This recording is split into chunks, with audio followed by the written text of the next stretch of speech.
I was born a king, chosen before my birth to lead the Order of Ebris, the kingdom above all kingdoms, to keep our world in check and protect all the realms from any threat. This time, we are the threat. Right, ladies and gentlemen, it was Keenan, and yes, welcome back to Kings of Lorn, Fall of Ebris, a medieval survival horror game that I haven't talked about in a while on the channel, quite like, you know, Damer 1998. Also, for everyone new watching and don't know what the fuck this game is, I suggest going down in the description below and checking out my new survival horror video I did on it way back last year. So yeah, like I said in my Damer video I just made recently, I've really wanted to return to a you know, survival horror games that I've covered in the past, you know, things like Injection, Fear of the Dark Unknown, Daymare, and this game just happened to be in the top of that list, you know, quite like Daymare. I think I've referenced Daymare about 3 times, yeah, if you haven't watched that video, go check it out. But yeah, on the top of the list, because it was definitely one of the more original survival horror titles that I've seen over the last year. The first piece of information I wanted to bring up for the video is the release date. Of course, everyone always asks about release dates, may as well give it to you now. So yeah, I actually completely forgot a release date even came out, to be honest. It was announced back in the recent E3 trailer, which I will dive into in a wee second.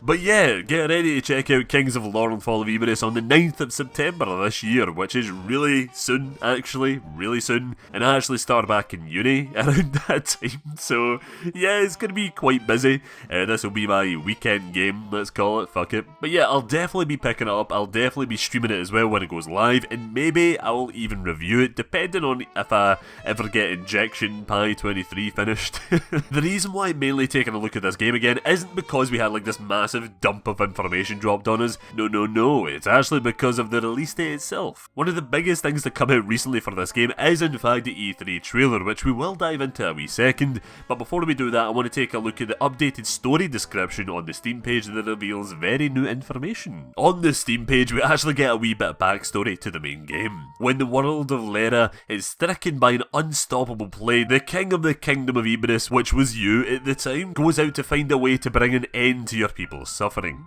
A character called Gulbrand, your regent, tells you of a way to save the world by the means of something called the Spires, which kinda reminds me of the thing from Fable 2, you know, the thing that wipes out everyone. But yeah, these Spires are located in Lera's 6 other kingdoms. Before your character reaches the final spire, the world begins to deteriorate around you, and worried for your people, you begin to trek all the way back to Ebris. 3 months later, you finally reach Ebris to find that you have been betrayed by Gulbrand, who usurped the throne and seeks immortality in a long-forgotten realm. What is that realm, you ask? What is this weird demonic place? Well, it is in the title, it is Lorn.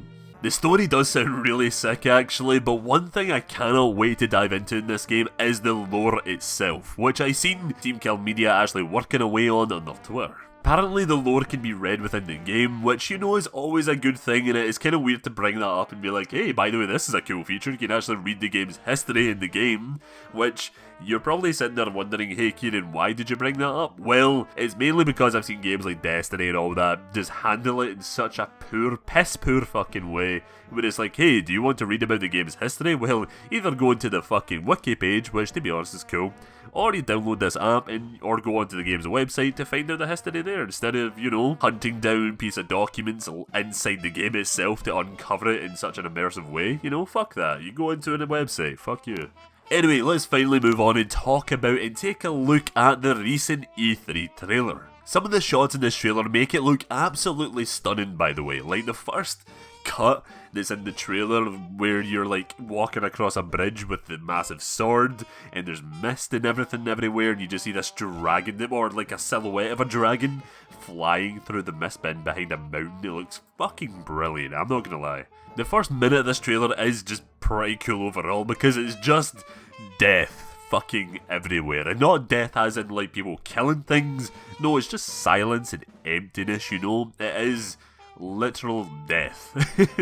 This shot here where you're walking into what looks like the gates of hell also looks really cool. It does give me heavy, and I mean heavy, Doom 2016 vibes, if Doom was like a pure horror game. We do get some dialogue from who I assume is Gulbrand, saying that he and the people of Ebris thought the character would never return, so maybe this is him just trying to justify him usurping the main character, who by the way is called Farron, for anyone wondering. Gulbrand goes to say that the plan was to never stop the plague, but to actually find its origins and where it came from, then revealing that the plague actually came from the realm of Lorn, which, as you can see, is also producing a bunch of pricks alongside it. Enemies in the game also look so cool as well, and the variety seems quite vast because we go from things like dragons to simple skeletons to massive stone knights. We even get to fight a massive spider at some point, for anyone, you know, who suffers from arachnophobia. And if you don't know what that word means, it's basically a wee prick who is afraid of creatures with too many legs. But yeah, going back to the whole Lorn thing, going back to the whole plague thing, and what I was talking about with the Fable 2 Spire, basically these spires were made, I'm guessing, to open the gate, sort of, to the kingdom or the realm of Lorn, which is really cool. So maybe throughout the game we're going to have to go back and go all the way back and shut down each one of the spires, and maybe each one of the spires is being guarded by one of the knights. I don't know, it'll be cool. And if you don't know who the knights are, we'll get into them in a wee second. Dragons also seem to be quite prominent in the game, with this trailer and the ones before it showing of different variants. Dragons also seem quite prominent in the game, with this trailer and the ones before it showing off different variations. I'm really not complaining about the fact that the dragons are here in force, but I do hope the fights with them aren't just like a, you know, Skyrim dragon fight, you know? Because if you haven't played Skyrim, basically in that game, they aren't really scary, they aren't really a major threat, but that's probably mainly because your character can become practically a god in that game, so maybe that's it. What I am getting at here though is that I just hope it isn't one of those cases where, okay, look, there's the dragon, let's wait for it to land. Oh, it landed, then hit it, then it flies away, then repeat, wait for it to land, hit it again. You know, I really don't want that to be a thing.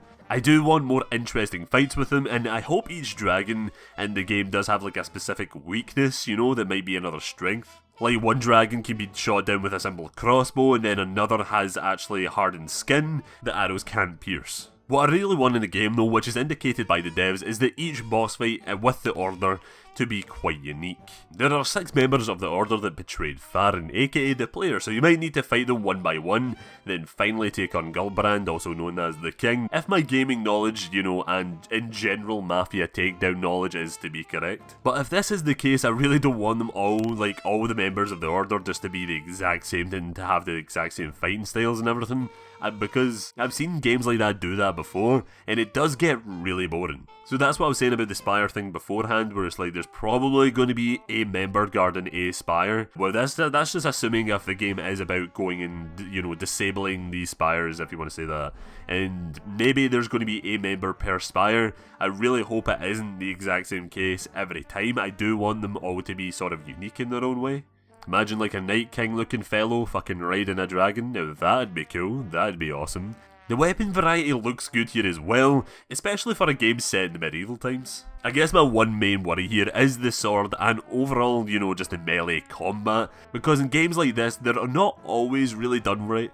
I wouldn't recommend the Skyrim way of doing this, and that's double wielding short swords and jumping around swinging. Good games that I consider to have great melee systems, especially for medieval games, are games like Mount and Blade, Chivalry, and Kingdom Come Deliverance. Obviously in this game there will be types of enemies where you can just jump around and swing, like in Skyrim, but there is also knights as well, so you do want combat to feel intense and impactful. But that's about it for Kings of Lorn: The Fall of Ebris. There has been things like screenshots and behind the scenes pictures that have been released, but you know, nothing really big worth covering. Team Kill Media has definitely been hard at work on their game, getting it ready for that September release date. So yeah, that wraps up today's video. What do you guys think of Kings of Lorn? Will you be picking it up on the release date? Or you know, will you be waiting for my nice wee coverage on the game? Let me know down in the comments below. I really want to know how you think about the game. Special thanks to my brilliant wee patrons, Devil, Proxy1 and TJ Monster, for your continued support over on my Patreon. Thank you guys so much, I really do appreciate it. But yeah, Kings of Lorn, I do like it. I am looking forward to it. It does look unique, it does look cool,